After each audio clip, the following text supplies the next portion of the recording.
That mob is full of people who are arrogant, selfish, who think that just because they don't like something, that nobody else should have the right to see it.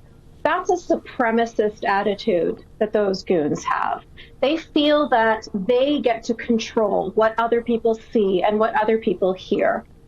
And the tragedy here is that people like that video where you just showed, that cinema manager responds by saying things to them like, I totally agree with everything that you're saying. We're going to shut this down.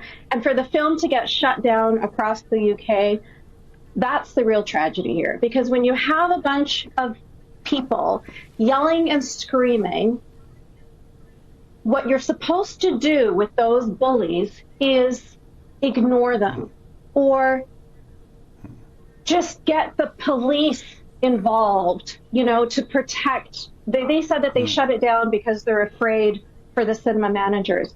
Well, you know, as sad as you said the police are in the area, they can control the situation. They can get security guards. They can protect the people in the theater. But to shut down free speech, to shut down free expression, to capitulate to these bullies, to capitulate to the mob, was the absolute worst possible thing that could happen, because that is why they continue. If they did not get good results from acting like a bunch of hyenas, then they wouldn't do it. It's easy to surrender incrementally. And they understand that, the mob. The mob understand that getting you to surrender a little bit each time gets them to where they need to go. I read a very interesting piece years and years ago now on how Islam attaches great priority to controlling the public space. So that even, you know, when there's 2, 3, 4, 7% of people who are Muslim, their priority is to make sure that Islamic norms are imposed on the wider public space. They're having quite a good deal of success in that, aren't they? Yes, unfortunately they are. And we've seen that success all the way back to Salman Rushdie, right? We've seen it with Charlie Hebdo. We see it over and over and over and over again.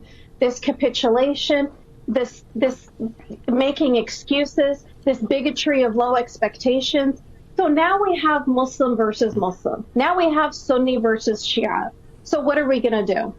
We're going to appease the mob of Sunni Muslims, and we're going to ignore the minority of Shia Muslims, the same minority of Muslims that are persecuted all over the Muslim majority world. They're going to come into the UK and same thing here. The Sunni Muslims are going to control them.